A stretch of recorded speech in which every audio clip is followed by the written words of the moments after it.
Now, breaking news from KXAN News.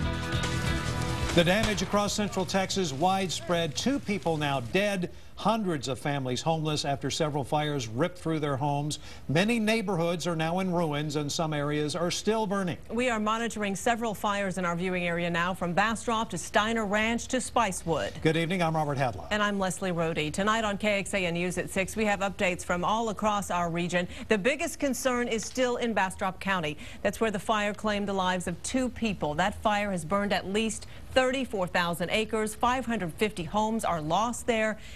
It's 0% contained, they say. Another separate fire in Bastrop County is 800 acres. It has destroyed 27 homes. Right now, it's only 15% contained. Fire in Steiner Ranch is 45% contained, but folks were allowed to return to their homes for the first time in nearly 2 days. 24 homes were lost there, another 30 damaged. Officials now believe overhead power lines were the cause. And there are now 2 separate fires burning 12 miles apart from Spicewood to close to the northwest corner of Dripping Springs. They add up to 6,400 acres, 67 homes destroyed, and now that's about 80% contained. We're going to begin with our Chris Sadeghi live in Bastrop with the latest details from there. Chris?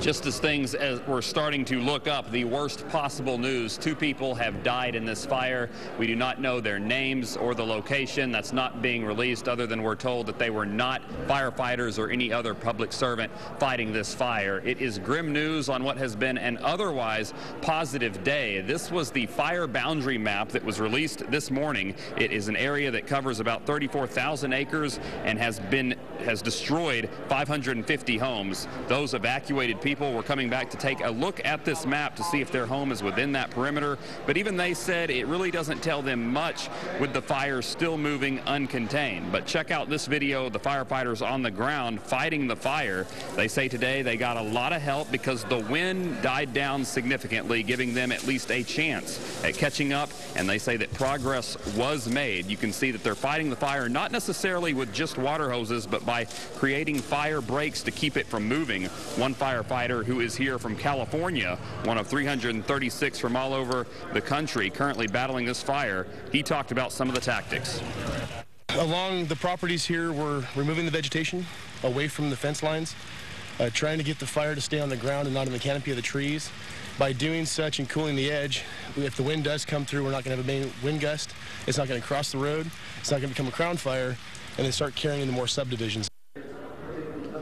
And they are using those tactics not only on this big fire, but also on the west side of Bastrop. The Union Chapel fire has destroyed 27 homes, burnt about 800 acres. Now, hopes were boosted by the word of the improving weather conditions, and also that FEMA has arrived to do a damage assessment. But all of this now happening with the knowledge that this fire has turned deadly. We're live in Bastrop. Chris Sadeghi, KXAN News. Thank you, Chris. Bastrop ISD will cancel school for the rest of the week. Smithville schools will close tomorrow. The Bastrop fire has bled into the Smithville School District now. It's not safe for school buses to pick up students in some of those rural areas.